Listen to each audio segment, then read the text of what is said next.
So we'll be talking a lot about mobile development, mostly things that we have faced when we try to push Fortnite to the limits of the platform. There's so many things that no one have faced but Fortnite and Google Chrome pretty much, and a lot of those things are not even documented. So this is more of a tribal knowledge sharing session, and I hope you will find something very useful. My name is Dmitro. I work as an engine programmer at Epic Games. This is Axel, also an engine programmer. And we're going to talk about Android and iOS.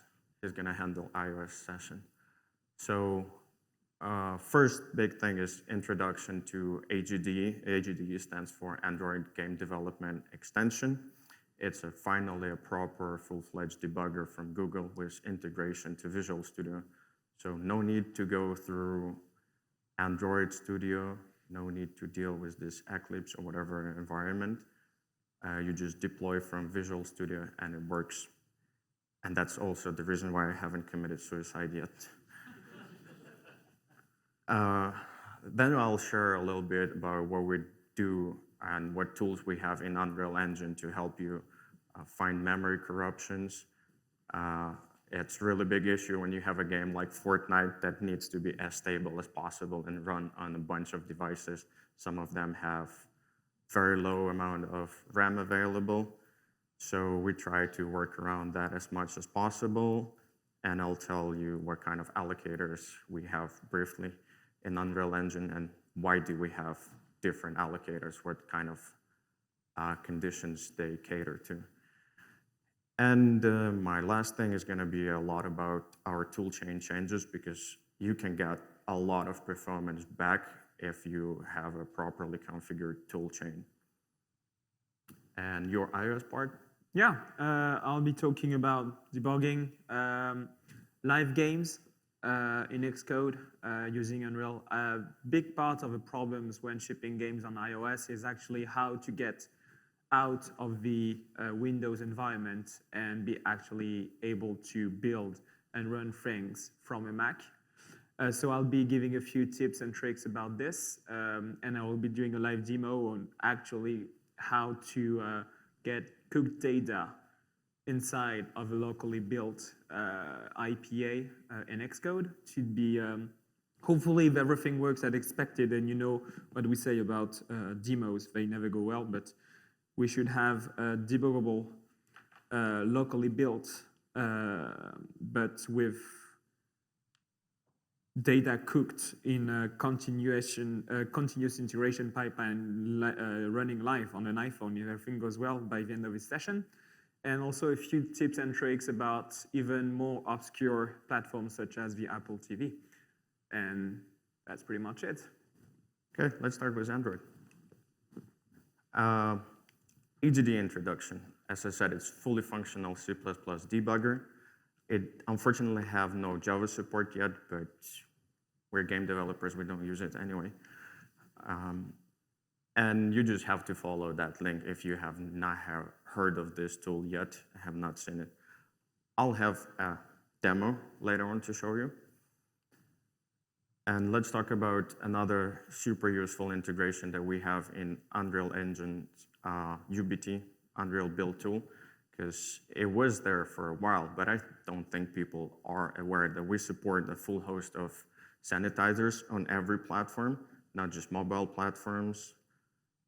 We have some limited support for Windows, consoles, every platform that supports it, we have it. And if you don't know, Address Sanitizer can help you find memory corruptions, use of the free buffer overruns, underruns, these kind of bugs. It comes with performance overhead, like very severe performance overhead. So you have to rebuild your game with a special flags for UBT. And it also consumes a lot of memory. You can find a little bit more info about sanitizers at Google's GitHub. And sanitizers are part of Clang LLVM toolchain. So to enable sanitizers, you just pass this command, enable ASAN. And we also support hardware ASAN, but some people from core and other teams, they're not aware. that hardware sanitizer uses top bytes of a pointer to do validations. So some optimizations in other system and engine broke it with 5.0. We intend to fix it by 5.2 and provide, again, hardware sanitizer support. But I'm pretty sure 4.27 works well with it. And you also have minimal undefined behavior sanitizer. And on iOS, we have support for thread sanitizer. It helps you to detect race conditions and that kind of bugs. Android, unfortunately, does not support thread sanitizer yet. Google is actively working on it. Hopefully, we'll get it early next year. I at least hope so. And the demo that I promised, unfortunately, we couldn't get the environment up here, so I'll have to play it from pre-recorded video. And I'm not sure how to do it from here. Oh, wow. Yeah. Because we have to probably stop this. Yeah, and go. Can you? Yeah. Can you do it? Because I don't know how to play. I don't either. It's going to be fun. Just go back to the previous slide. No, not slide. The mode where you show. Yeah. So we have to use. Okay, like this probably. Yep. And you just get your mouse here and you play it like this. Okay. Yep. There you go. You can do this. Thanks. So you just. Yeah, so this is just demonstration of me deploying Lyra project to my phone. You have your phone over there as where you would have normal run button or console if you're familiar with that. It's built and it should connect to the phone. It pulls in symbols. It takes a little bit of time. We can wait. I just don't know how to skip through it. Yeah, it's now launching. You get an output here. In your build window, you can also switch to device output. It shows you logging information.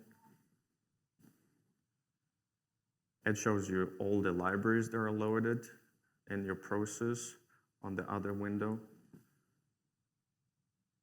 It has working breakpoints, and I'm going to demonstrate to you that you pretty much can go and edit values of local variable.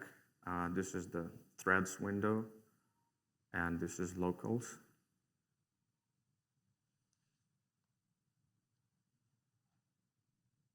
You step through, you see the auto windows have updating, showing you values. You can edit them. And I think right now is going to be, yeah, this is my favorite feature. It has properly working disassembly window. So you can step through assembly, you see how our registers values are updating.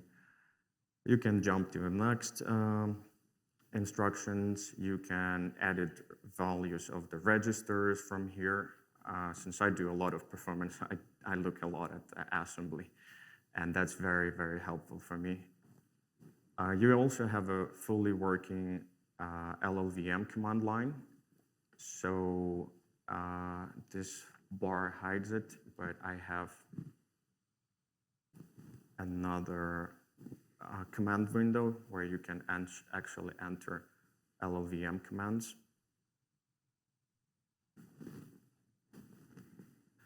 And this was a demonstration where I wish this build was built with ASAN, so it demonstrates you got a crash if you hit delete or you try to write to a variable that you already deleted.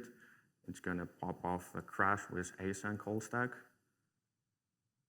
And if you switch to logcat window, unfortunately this capture tool was not able to capture logcat window, but here you see ASAN die and it reports error in logcat where you can see the message use after free, address, and all that useful information.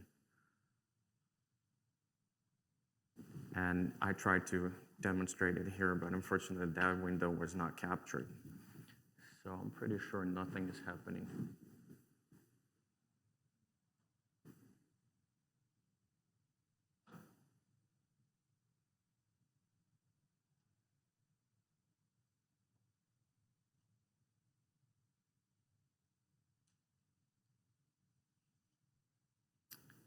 Yeah, unfortunately, it did not show.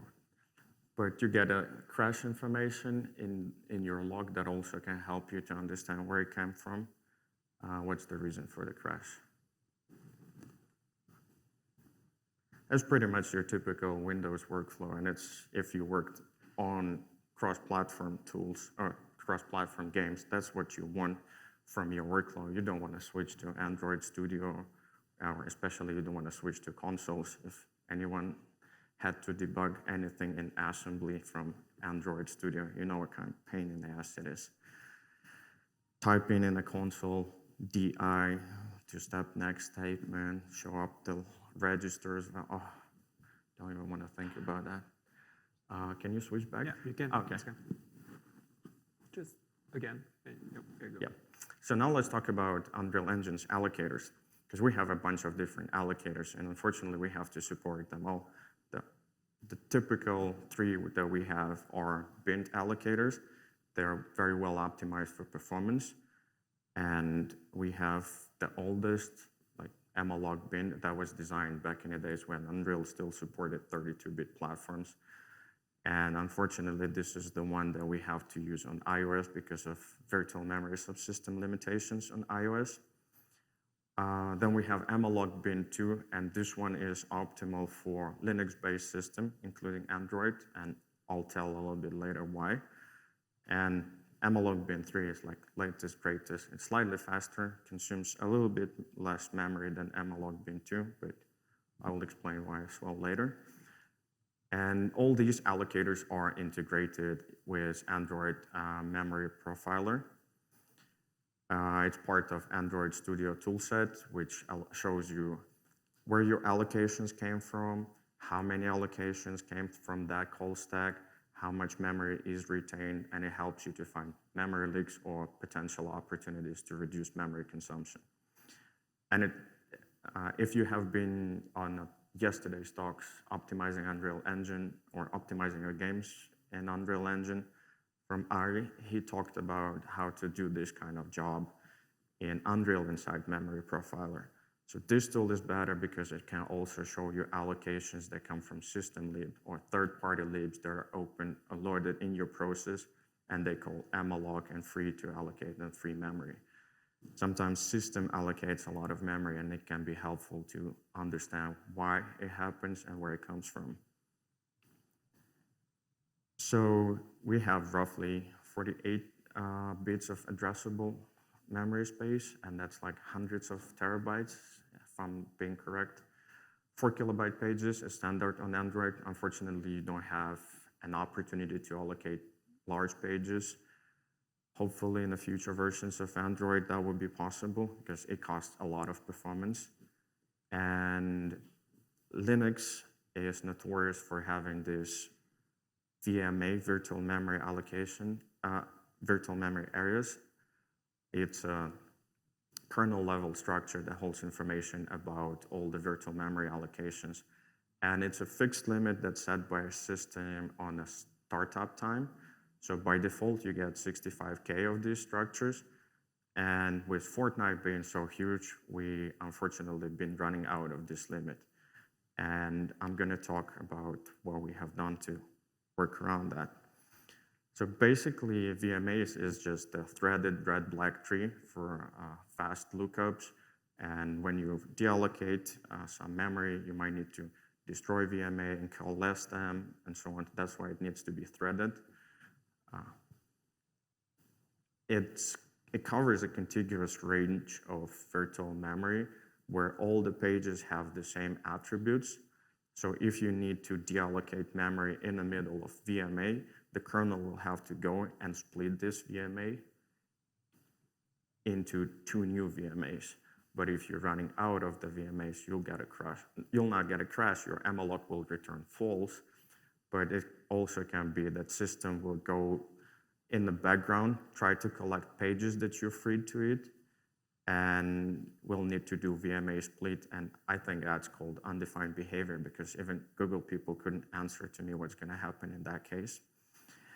So if you are not careful with how you allocate your memory, you can end up with the worst case scenario where you can allocate only 256 megabytes of memory. So you have 4 kilobyte page that's allocated, next to it is unallocated, allocated, and allocated, this checkerboard pattern. You get 256 megabytes, even if your device has 10, 12, 16 gigs of RAM. So that's why we have malloc bin 2. And it tries to retain memory in user space without returning it back to system when you try to deallocate memory. Because most likely you're going to call another function that will allocate memory, and then our allocator will be, oh, I have this in user space, the allocation is going to be super fast. And we prevent splitting VMAs. So this is the standard on Android and Linux builds of Unreal Engine. Now let's talk a little bit about toolchain, because as I said before, we have done a lot of work around toolchain in Unreal 5, and it brings a lot of improvements to CPU performance and reduces memory consumption. With Unreal 5.1, that's going to be released soon, by the end of the year, I think. I don't remember the date from the top of my head. We have NDK25 support, and the most notorious part of that is it's going to reduce your compile time by roughly 15%. So on my machine, it went from 9 minutes to like 8 minutes something. You all know probably how much it takes to compile Unreal Engine, and that's the, I see some faces smiling. That's the big problem. Another big change is that we have to link with static libcpp right now, because 4.27, 5.0, they were linking by default with libcpp shared.so, and we have had bugs when new is called in libcpp files, new is called in a header, that new call is embedded in libunrealengine.so, and that new call is overridden by our allocators. But the corresponding delete call happens from libcpp shared.so, and that one goes through free. So we have this conflict of allocators, and we just get weird crashes. We can override, of course, allocators for libcpp shared, but then we have the reverse problem. You get some other libraries in your project, and they have this problem, unfortunately. So we have to enforce this static linking with libcpp. Every lib that's shipped with Unreal Engine and is maintained by us at Epic Games was updated to be built against static libcpp. And we also have support for detecting if your dependencies depend on shared libcpp. It's going to throw you a warning or an error depending on what kind of NDK you're using. If you're using newer NDKs, that would be an error because it's not supported mixing libcpp, static, and shared in one project. And we also enhanced available compiler options and give you a fine-grained control over your optimization level.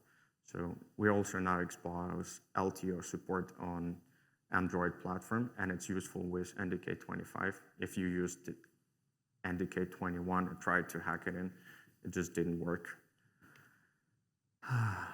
We also enabled a bunch of features of this new toolchain by default because it was tested on Fortnite. We shipped probably 3 seasons with this, and it works like a charm. So identical code folding, code and data garbage collection, and we also made all symbols hidden by default for shipping builds. In debug, dev, test builds, they still have default visibility just because when you crash, we use that information to generate a call stack, and it's so much more handy than just feeding the addresses to adder to line, whatever tool. But some of the features are necessary to go into your default game or whatever .ini file that you use and enable them manually. One is disabling stack protector. You have to provide this flag in Android runtime section. It doesn't mean that you're losing all the benefits of stack protector because by default, Android is built with 45 sources and it still provides some level of error detection. So you're giving up a little bit, but it also comes with better performance. And on Fortnite, there was a 1% increase in CPU time. So we spend less time on CPU. You can also now fine-tune your optimization level, because by default we had O3 or OS that you could have enabled with be compiled for size, but we found out that was not enough. For some platforms where you have limited resources, like HMI, for example, they're not going to update most likely their hardware. You want to get a small binary size as possible if you're satisfied with your performance. So we give you these options, and they're available for every platform, not just Android or iOS, also consoles, PC. Since Android is also running x86 or x64, the M outline is not working on that platform. It pretty much finds the identical pieces of code and extracts them in a separate function. So instead of duplicating, it's like the reverse inlining kind of thing. It reduces a code size greatly. So numbers from the top of my head, for Fortnite, I think it was like season 18, 19, our .text section was around 160 megabytes and built for optimization, reducing it to build with OS, optimizing for size, and enabling code and data garbage collection, we got down to like 110 megabytes. So 40 megabytes of instructions less, and that means you don't pollute your cache as much. You most likely hit the cache, because with 4 kilobyte pages, you need a lot of pages to cover just your instruction, and then you have a couple of gigabytes of data that your game reference. With Fortnite, we're like fighting for every small improvement that we can, but in the end, all those small improvements add up, and the effect is pretty huge in a game. This is how you're going to enable LTO if you want for your game. I tested NDK21, and that was not so nice. It took like 10 hours to compile, and then it crashed. But now we're shipping NDK25 support, and LTO was so much better working with NDK25. So if you're planning to upgrade and if you're struggling with performance, I highly recommend you to get or try this option. It might be a good improvement for you. I think for us it was around 5% improvement with Fortnite on the CPU side of things. It cost us nothing except the build times. Another big thing that took me a while to figure out. So let's start with L file. That's the format of binary file for Android and Linux. And it has a bunch of sections, like I said, text, where your instruction it also has block started by symbol. It has your static data, and with position-independent code and data, when runtime linker takes your binary, loads it into a virtual address space of your process, places all those sections in different parts, random parts. It then needs to go and update all the pointers to point to correct addresses. And this process is facilitated by relocation tables. So when I looked at Fortnite, relocation table at Fortnite binary, it was the second biggest offender. And it just wasn't Fortnite. Every sample game built with Unreal had relocation tables as the second biggest offender in the project. Fortnite roughly was 65 megabytes. And I found out that Android has a support for more advanced relocation table formats. And funny thing is, it's not documented anywhere. It was just Chrome people, they have had the same problem, and they wanted to maintain as small binary for Chrome as possible. So they went in and they created this APS, Android-specific compressed format, and pushed it into LLVM. So it's like hidden flags to enable this. And it was tested by Chrome. It was tested by us. So you can ship this too. Reduction with APS file relocation format was roughly 80 times, as you can see on the slide, which was huge. And it comes with Android 6. I think Unreal Engine supports minimum Android 8 these days. So we should have enabled this by default, but unfortunately we don't. In next version, we definitely will. And Android 9 has a new Linux adopted format of relative relocations. It's better than APS because it's not compressed, so it's going to be faster to load your binary, and it also is a bit smaller. Fortnite went from 65 megabytes down to like 650, 670 kilobytes, which was huge. So this is how you're going to enable these features if you want. Same thing, you go through INI file, but there is also an added bonus. If you set your min SDK version to 23 and higher, you also get new hash sections, and it pretty much generates better hashes with less collisions when linker is loading your binary. It's gonna facilitate faster loading times of your binary. I think Unreal Editor had around 2 seconds speed up loading time on Linux when this was enabled. I didn't benchmark it on our mobile phones, but it's roughly going to be 1-2 seconds depending on the code size. And all these optimizations combined reduce Fortnite size by roughly twice, 360 to 180. So it also made us possible to get under 150 megabyte APK size if you want to download it over cellular data. And in case if some of these things are not clear, how to enable them, how to disable them, the documentation is the source code for UBT that builds Android toolchain. Pretty much search for Android toolchain.cs in the project. That's it for me for now. I hand it over to you. Yep. Thanks, Dimitri. Dimitro, sorry. Yeah, as you could hear in his tone of voice, he's our official mascot and live drive manager in the mobile team. And as you could maybe have heard, Android is hard. On the other hand, iOS is super easy. It's a bliss, it's a joy, and it's pure love. So I work at Epic Games Japan, and I have been helping a lot of developers to release, debug, and ship their game on iOS and tvOS. And while I will not go as in-depth as my buddy Dimitro, I will be talking about how to debug effectively in iOS when you're not used to working in an iOS and Mac environment, most likely a Windows dev environment that everybody's used to. And why? But that's because most of game devs are really used to Visual Studio, working on Windows, etc., but not really keen on the Apple toolchain. So I think it was worth a few slides.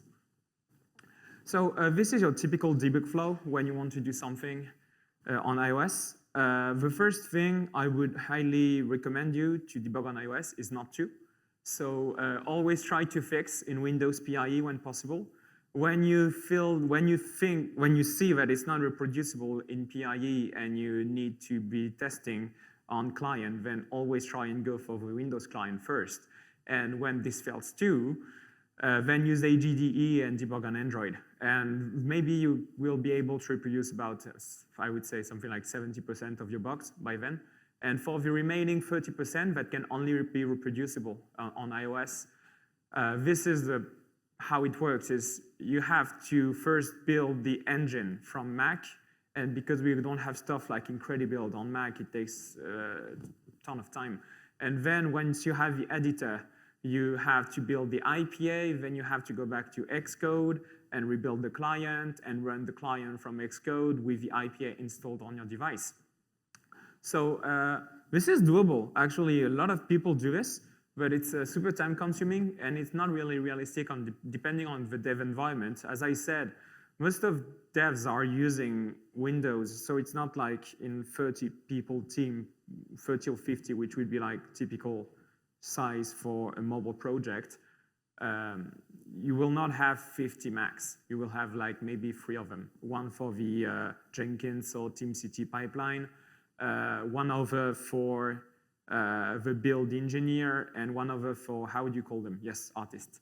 So really, it's not really realistic to do this kind of flow and debug depending on how you're working. So there's a better way of doing this, and this is by leveraging your continuous integration.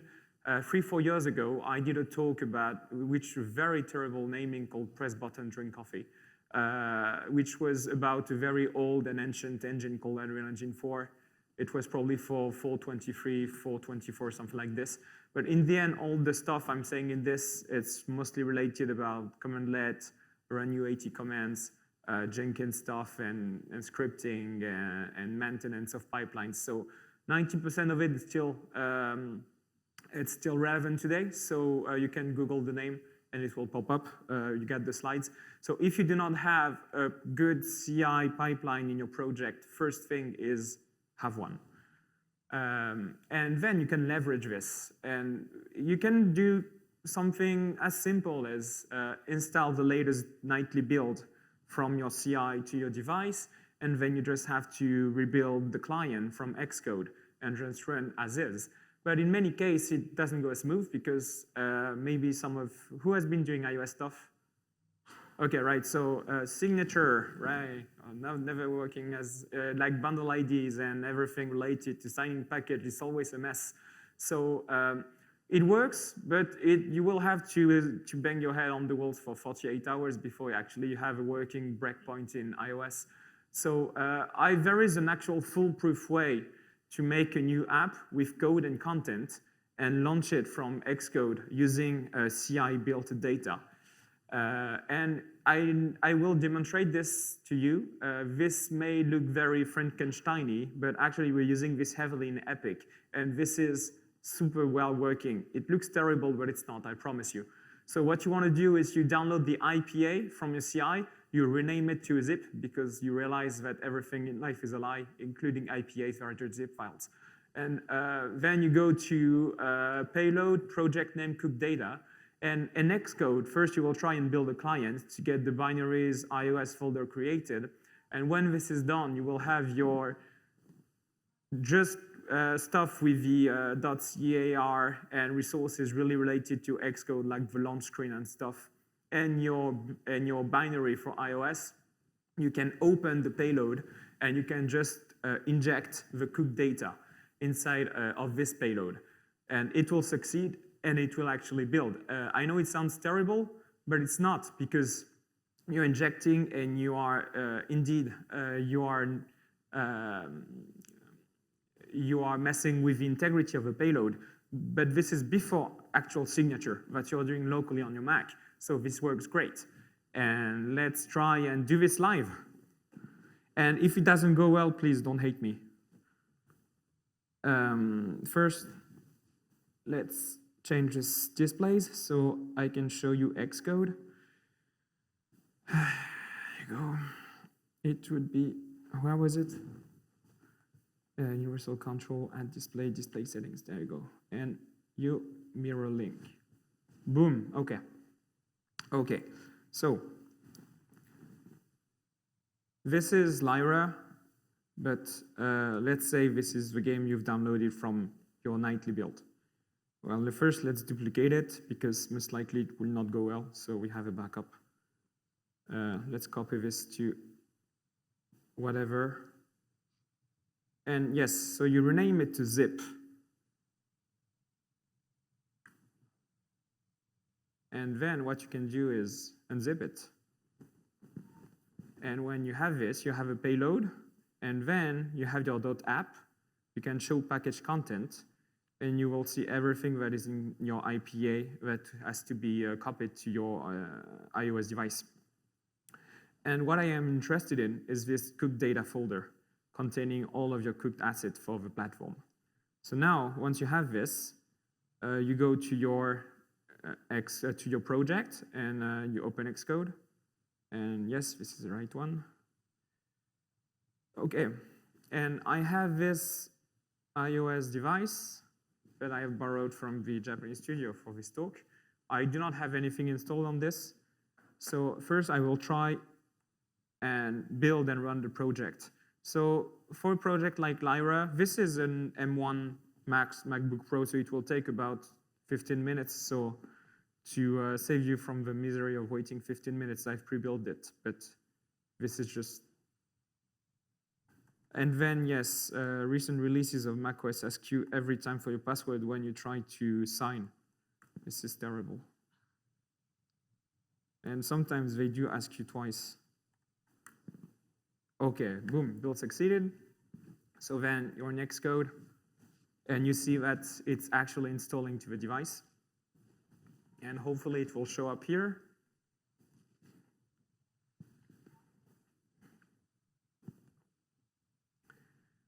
Okay, there you go. There, well, you will have to trust me, but you have a new Lyra game icon that just popped up right there, and it's trying to run. So it does run, but since there is no cooked content, it cannot load anything. So basically, you've got a black screen.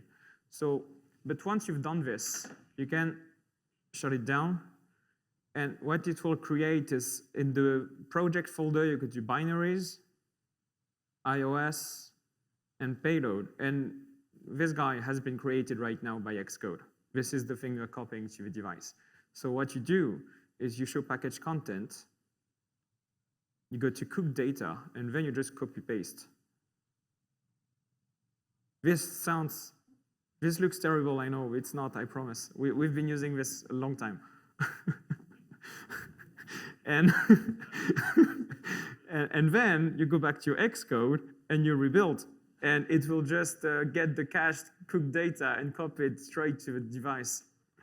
And of course, because it's Mac, it's terrible, you have to re-enter everything. And that's why I wanted to call this talk Misery and Suffering. Yes.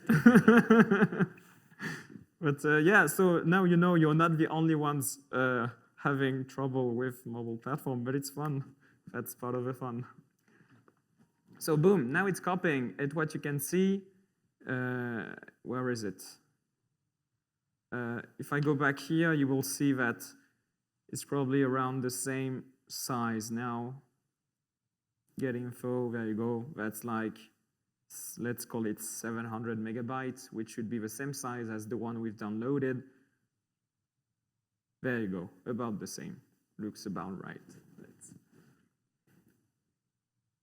So now it's been created. So let's try and launch it from the,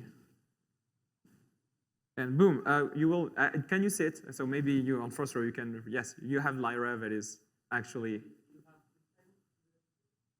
I do have QuickTime, yes.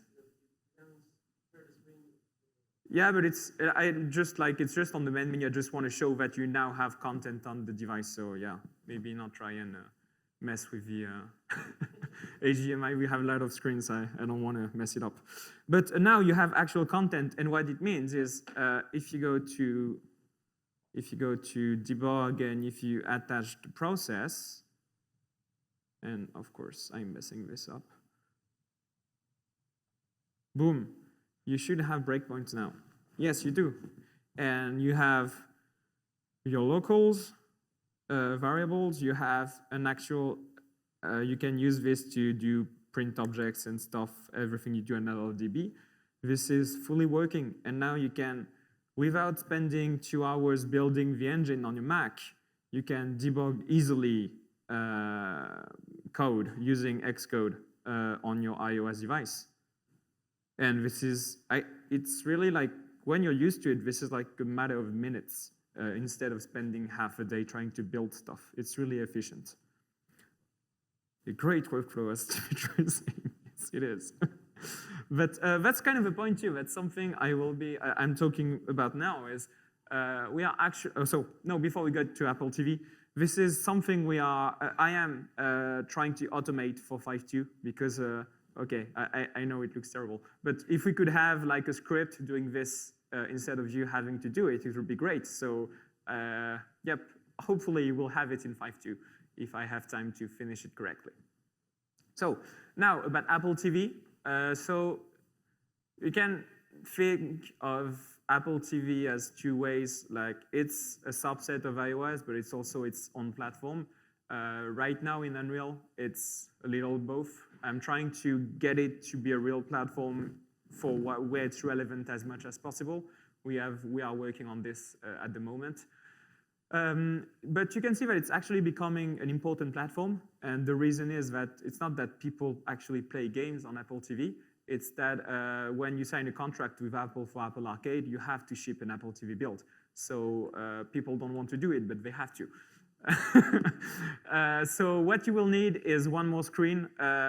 Don't do this on your, save yourself, don't do this on your one of your dev screens. What I would highly recommend is you get one of those very cheap, less than $100 USB-C small monitors on Amazon. They are terrible, but who cares about the specs? You just need to be able to see the game. And also, one other thing about Apple TV is there is no USB to connect to the device, so you will have to use network. There's actually one Apple TV, which is the very ancient A8, which is like 100 years ago, 100 years old SoC, that has USB, but I've read the news yesterday, and Apple has just discontinued it yesterday. So now you only have networked Apple TVs. So it's not as bad as it seems, but please don't use Wi-Fi, Ethernet only, and never trust Xcode or even to this extent Unreal Engine to connect to the Apple TV correctly. I would always go in the display, not to the devices window in Xcode, which is the one used in Command Shift 2. And you always right-click on the Apple TV and force connect via IP. This is the only way I know of the only reliable way of connecting to an Apple TV. If you don't, well, you will come back to me crying in 6 months because it will come and bite you. So about another thing related to iOS. As you know, we have UBT and UAT. They are both written in C#. So let's C# on iOS, great.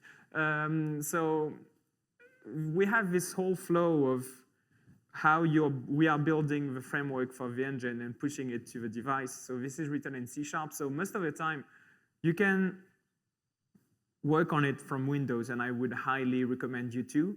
But when this is iOS stuff, we are also doing this in C#. So at times, you will have to debug Unreal Automation tool on your Mac. You can use Visual Studio for Mac, which was called Xamarin a few years ago, and it's working okay. I would strongly advise to use logging when logging is enough. But when you really need, and also you can't generate Visual Studio solutions on Mac, so you have to use the already here .cs proj. For example, the one in Unreal Build Tool is right at this path. It's working good actually.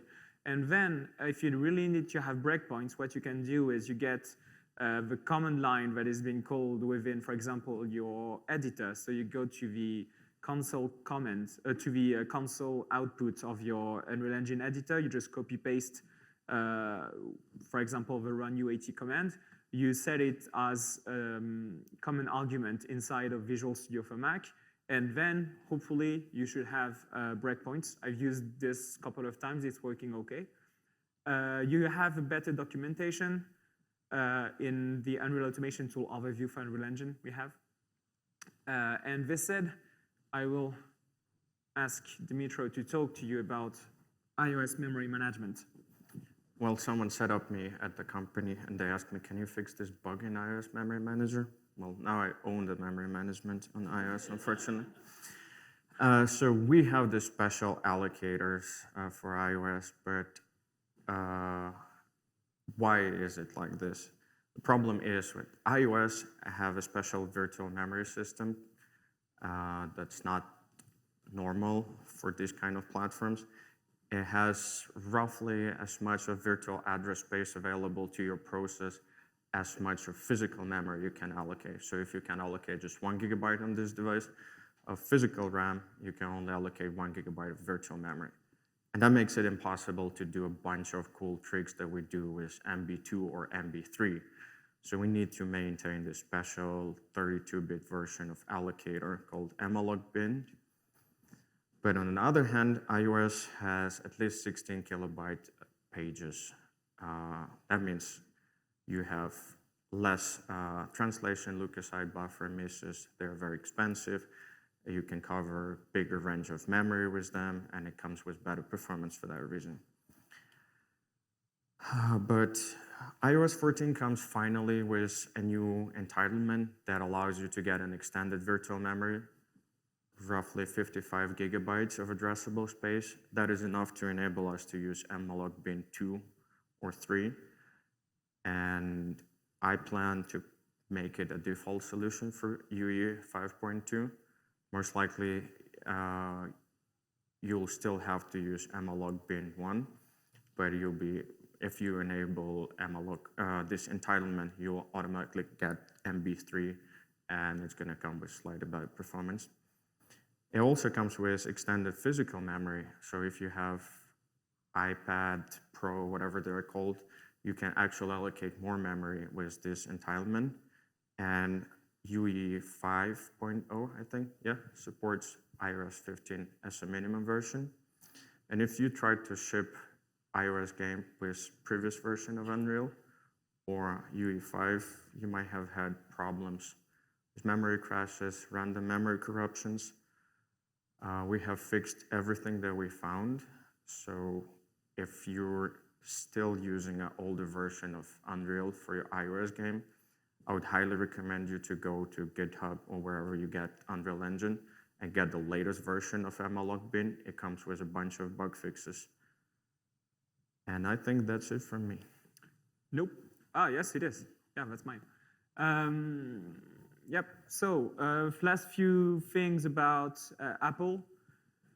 Let's say you're starting a project for iOS now, you will need some Macs. I'm not sure I would buy an Intel Mac today, but if you buy one, buy a good one. So the Mac Pro with a lot of cores. They are crazy expensive, but they are fast. Otherwise, you get at least what I have here, which is like, I think it's an M1 Max, but M1 Pro is okay too. Or the M1 Ultra on Mac Studio is okay. So they are very expensive CPUs, but thing is, we do not have Incredibuild on Mac. So if you have a choice of having expensive CPU and not waste time in production, or you can buy not as good CPU and waste a lot of time and money in production. So always my answer would be always get the good CPU. It will be worth it in the long run. For Metal and iOS, I've pushed very hard inside the company to stop, because Apple is actually very good at maintaining and updating their devices. And you can see that the latest iOSs are really well adopted across the board. So we are only now supporting the last two major iOS, tvOS, and iPadOS versions. So for now, it would be iOS 15 and 16. So Unreal Engine 5.1 is dropping iOS 14. And Metal 2.4 is now the standard. And 3.0 is available for both iOS and Mac to compile shaders.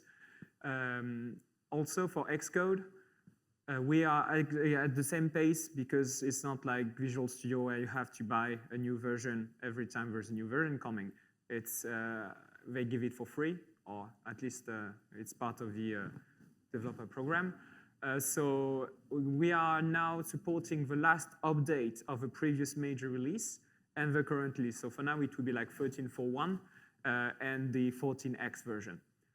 What we use, some of us use Rider for Mac. I have tried it, it's okay. It's actually quite useful, so you can give it a try if you want, if you really hate Xcode. We use Araxis merge most of the time to merge back source code. And as I said, if you try and edit the engine and you do mobile stuff, I would highly recommend buying yourself a Visual Studio Mac license, because at some point you will have to mess with U80 and UBT.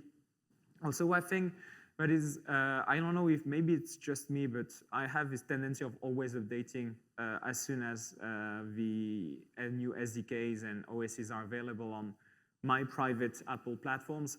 But this is a very bad thing to do for your work machine, because let's say I update this guy to iOS 16, then I will not be able to build from it using Xcode 13, stuff like this. Well, I can build, but I cannot run. So always be extra careful when updating OS from your Mac, iOS, or Xcode version, or SDK or toolchain on Apple platforms.